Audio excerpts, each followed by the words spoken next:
Who is Orion? Is he the Gold Knight? Thor in disguise? What if Nash is right and he's just a magic rock monster? An enigma that we don't even know the real name of. His lore is layered in mystery, but it does give us some clues. Let's dive into the lore and answer the question, who is Orion?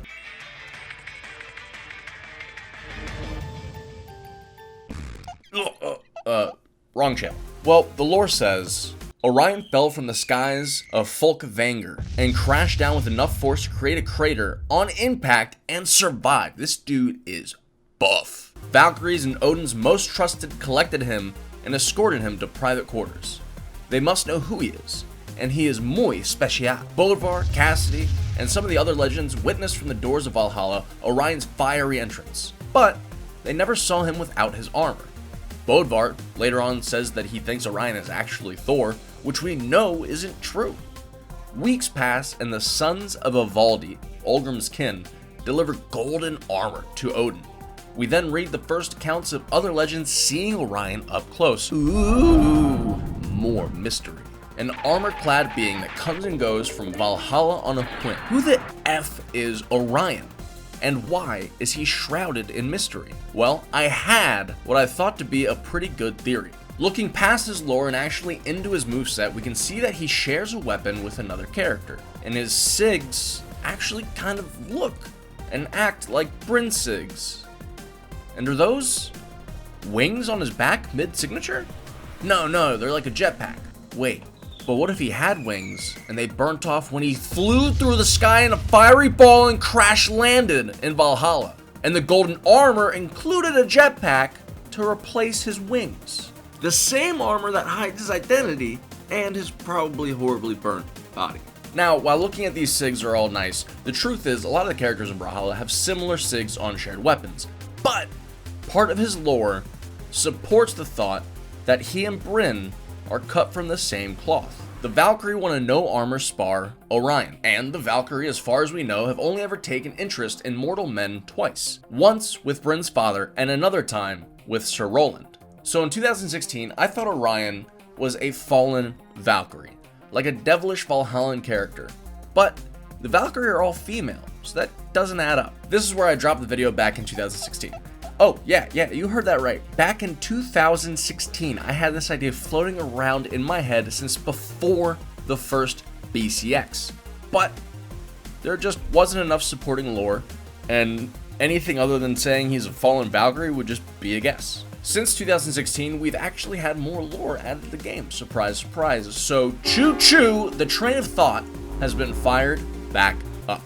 I now have a very strong idea of who Orion is. Before a certain piece of lore, he could have been anybody, or anything. But now we can identify exactly who and what Orion is. June 14th, 2007, Artemis and her lore were released into Brawlhalla. Her lore is 50% origin story, and 50% I want to destroy Orion.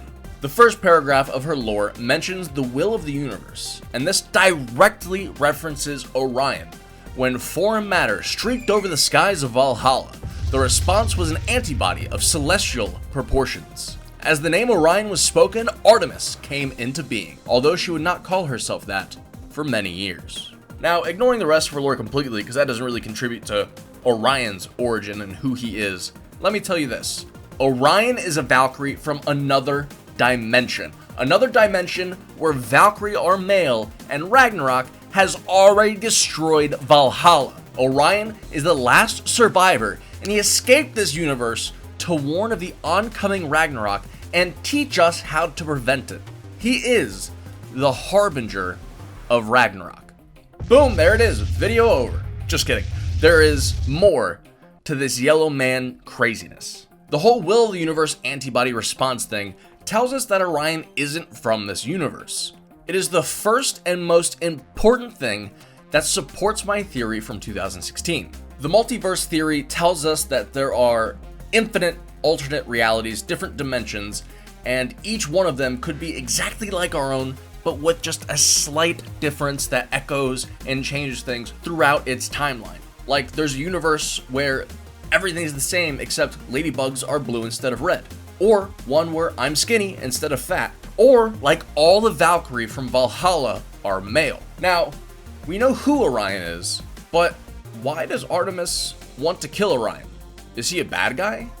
Does the whole universal antibody thing really stack up? Well, I have another theory about it, and it would be a shame if I didn't mention it here and now since Artemis and Orion are so closely intertwined. This is where we get back into that other part of Artemis's lore that I said we were going to ignore. Born Mary Washington in New York City, Artemis was a normal bookworm who loved strawberry desserts. However, when she came of age, she immediately wants to destroy Orion and opens a freaking wormhole into space. Her destination was Valhalla, but apparently she wasn't good with wormholes and she missed and ended up in the vacuum of space.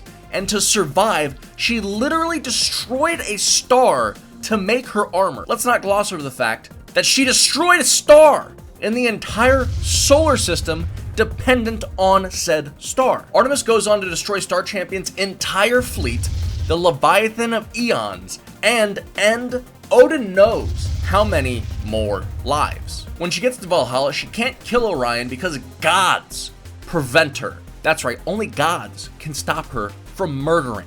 She befriends the freaking Grim Reaper, Nyx, and sours as Orion becomes more and more popular. Now, I don't think Orion is a bad guy. I think he's here to save Valhalla. Artemis actually seems more like a villain. She has murdered untold numbers of aliens and wants to murder Orion based on instinct alone. It saddens me to think that Artemis is damned to repeat the stories she read so much as a kid. She, Artemis, a mighty hunter, kills Orion, another mighty hunter, because she has been tricked to do so. This universal antibody reaction we talked about earlier, I don't think it's localized. I think it covers all universes. Orion escaped his universe, so no matter what good he wanted to do in this one, the multiverse antibody reaction personified in Artemis drives her to eliminate him. So let's break this all down. Orion escaped his universe's Ragnarok as the last survivor of Valhalla, a male Valkyrie, and he has come to this Valhalla to save it from Ragnarok. Artemis, inspired by the universal antibody theory or something, a reaction, as soon as she came of age, got the powers enough to open wormholes, murder countless people, and has a drive to kill Orion. But that's just a theory. An idiot's theory. Now, this was a bizarre tale that BMG, through the lore, just left us little breadcrumbs to find and follow. If I picked up the right breadcrumbs at all, really. And honestly, I really appreciate it. I super enjoyed digging into the lore and sussing up what I thought to be the truth buried within. These two intertwined definitely have a story that is, well, I mean, timeless, really. So, BMG, any developer, anybody in-house, if you guys could fact check this and get back to me in the comment section and DMs, wherever, if I'm kind of close or light years away, it'd be very cool to hear from y'all officially what the breakdown of these two's situation is, more particularly who Orion is. And if I'm wrong completely, just tell us. Maybe that'd be really, really cool if you did. Dang, man. 3 years in the making. I spent in the last couple days, I think 20 hours editing, creating visuals, finding visuals, tweaking things back and forth. This style of editing is definitely not my forte. It's not in my wheelhouse. It's not something I do even once a month, probably even not once every quarter of a year, really. And then there was countless hours that I spent thinking of, writing, rewriting, fact-checking, rereading, drinking caffeine. That was a big part of this too. I spent a lot of time doing that. This video, I'm so glad to finally get this video done and off the list of to-do videos after 3 years. Even if this video gets terrible metrics, I personally thoroughly enjoyed making it. And I hope that you guys who are still watching really enjoyed it. Drop a like if you appreciate my over-caffeinated butt. Subscribe if you want to. Watch some more of my content that is absolutely unrelated to this style of video. Most of my videos are just gameplay, which I guess you wouldn't know if you're new. And I guess I'll see you guys after a 10-hour snooze. Thank you so much for watching. Peace.